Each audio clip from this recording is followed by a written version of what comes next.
You've probably heard stories about ghosts in bathrooms, schools with cursed hallways, or spirits that haunt train stations after dark. But none of them move like this one does. None of them crawl across the floor with nothing but rage and elbows. This is the legend of Teke Teke, and if the sound of her name doesn't already make your skin crawl, it will. It starts in Japan, a place where old traditions and modern life collide every day, and where ghost stories aren't just entertainment, they're warnings. Teke Teke is one of the most terrifying of them all. The legend says she was once a schoolgirl, beautiful, quiet, maybe shy. She was the kind of person others overlooked, until the day she died. Some say she fell onto train tracks. Others say she jumped. There are whispers that she was pushed. No one agrees on the how, but everyone agrees on what came next. She was cut in half by a train. Her torso separated from her legs in a moment of violence no one could imagine. But that wasn't the end. Somehow, she didn't die. Not really. Instead, she changed, twisted by rage, abandoned by the world. And now, she drags what's left of her through streets, hallways, and bathrooms across Japan. She moves using her elbows, scraping against concrete, tile, or wood. That sound, teke, teke, is the only warning you get. And by the time you hear it, she's already close. People describe seeing a girl with long black hair, dressed in a torn school uniform, her upper body crawling at impossible speed. Her face is pale, her eyes wide, and her mouth twisted into something not quite human. If she catches you, she'll cut you in half, just like her. Some say she carries a scythe.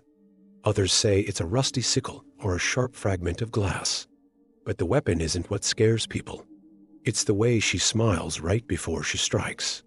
But this legend has layers. There are people who claim to have seen her and survived. A boy in Sapporo said he saw her at a train station late at night. He heard the scraping sound, turned, and there she was, crawling toward him. He ran, of course. Everyone says to run, but she's fast, faster than any human should be. He only made it out because a janitor pulled him into a storage closet and locked the door. They waited in silence as the scraping got louder, and then stopped. When they opened the door, nothing was there, but the floor had drag marks and blood. The janitor quit the next day, never spoke to anyone again. There's another version of the legend, a cursed question. Sometimes she doesn't kill you right away.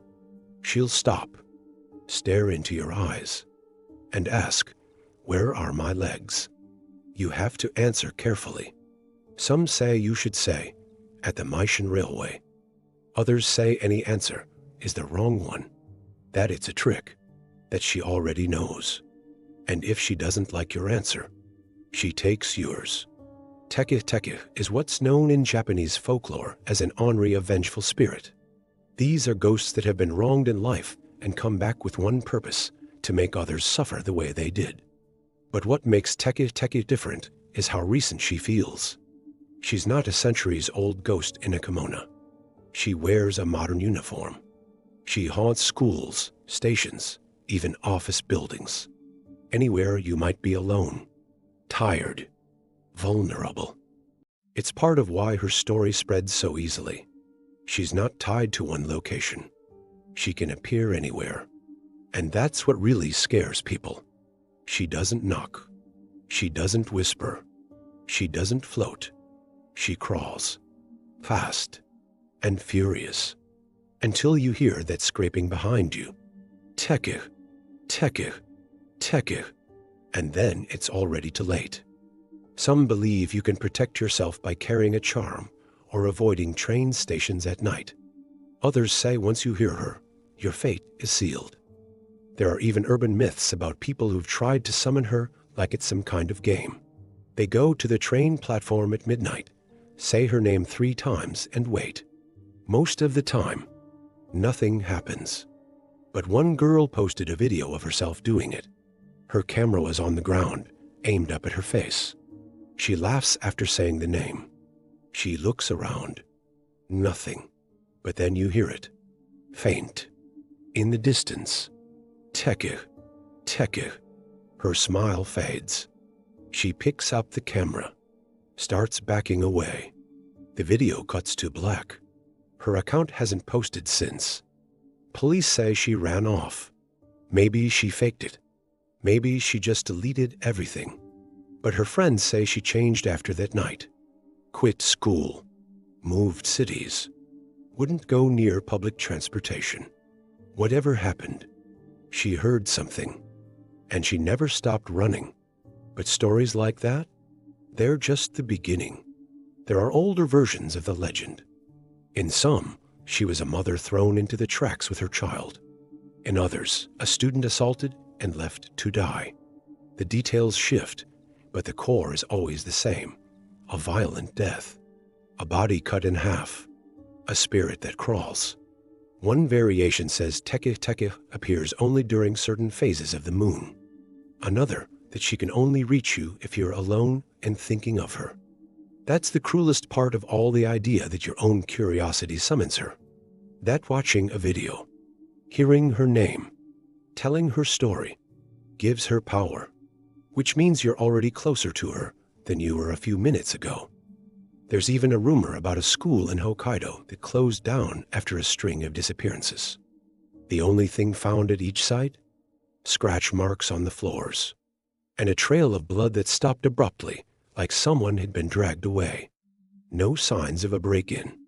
No prints. Just silence. And the Teke Teke Teke of something that shouldn't exist.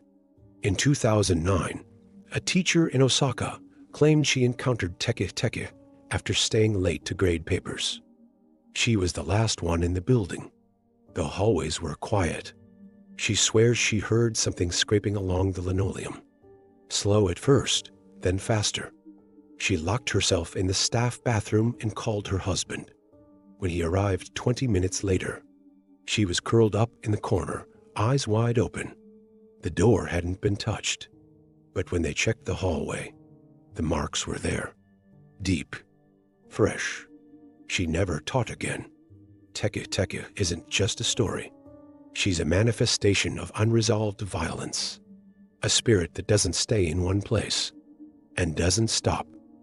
She belongs to a much broader family of yokai and yurei spirits from Japanese folklore.